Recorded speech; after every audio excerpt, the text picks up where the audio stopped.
हाँ, गुरु को सजा मिलती है क्योंकि वो अपने बच्चों के लिए आवाज उठा रहा है। सच कहें तो ये जख्म सिर्फ शरीर पर नहीं है, हर उस मेहनतकश युवा की उम्मीद पर लगे घाव हैं जो दिन रात मेहनत करके नौकरी की आस लगाए बैठा है। ये हर उस माँ बाप की पीड़ा है जो बच्चे को बेहतर कल देना चाहती है। और इसीलिए हम कह रहे हैं कि ये सिर्फ एक प्रदर्शन नहीं है, ये उस व्यवस्था के खिलाफ एक चीख थी जो पारदर्शिता का दावा तो करती है लेकिन सवालों से आंखें चुरा लेती है।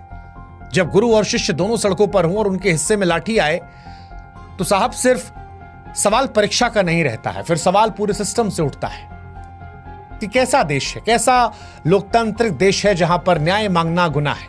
क्योंकि जब शिक्षक और छात्र दोनों इंसाफ की मांग करते लहूलुहान हो तो लड़ाई सिर्फ उनकी नहीं होती है, लड़ाई पूरे समाज की होती है। और आज इसीलिए एसएससी सीजीएल विवाद पर जब उम्मीदें टूटी तो हमें लगा कि आइए इनका साथ दें एक बेहतर भविष्य के लिए। एसएससी सीजीएल का विवाद क्या है वो आपको समझाते हैं। दरअसल एसएससी यानी स्टाफ सिलेक्शन कमीशन की सीजीएल परीक्षा हर साल करोड़ों युवाओं के लिए सरकारी नौकरी की उम्मीद लेकर आती है। करीब 3 करोड़ से ज्यादा अभ्यर्थी इस परीक्षा में हिस्सा लेते हैं। अपने और अपने परिवार के बेहतर भविष्य की कल्पना लिए दिन रात वो मेहनत करते हैं। लेकिन हाल के वर्षों में ये परीक्षा नौकरियों का जरिया कम, विवादों के केंद्र ज्यादा बनी है। 2024 के टायर 1 रिजल्ट ने इस पर शक की सुई और तेज की। अचानक ऊंचा कट ऑफ और कुछ खास परीक्षा केंद्रों में लगातार चयन और रोल नंबरों का पैटर्न साफ साफ इशारा कर रहा था कि कुछ तो गड़बड़ है। छात्रों ने इसे धांधली माना और फिर आवाज उठाना शुरू कर दिया। 2025 में हालात और बिगड़े। एसएससी की सिलेक्शन पोस्ट फेज 13 परीक्षा के दौरान बार बार परीक्षा का रद्द होना, तकनीकी खामियां और कई केंद्रों पर छात्रों के साथ बदसलूकी ने आंदोलन को भड़का दिया।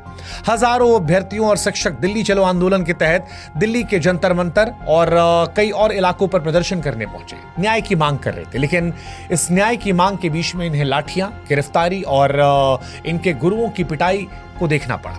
जो शिक्षक अपने छात्रों को देश के निर्माण की राह दिखा रहे थे आज लहूलुहान थे। जो शिक्षक जो किसी समाज की नींव होते हैं अपने ही छात्रों के लिए सड़क पर जब उतरने को मजबूर हो गए तो यह समझ में हमें भी आ रहा था कि सिर्फ परीक्षा नहीं, लोकतंत्र की आत्मा घायल हो रही है।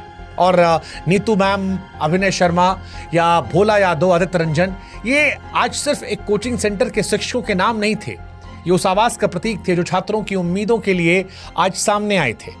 एक शिक्षक ने जब पुलिस वाले से पूछा कि आप इतना डरते क्यों हैं सवालों से, तो पुलिस वाले ने कहा वर्दी पहनोगे समझ में आएगा। शिक्षक ने कहा पहनी तो उतार दी, बोला मर्द होते तो पहने रहते।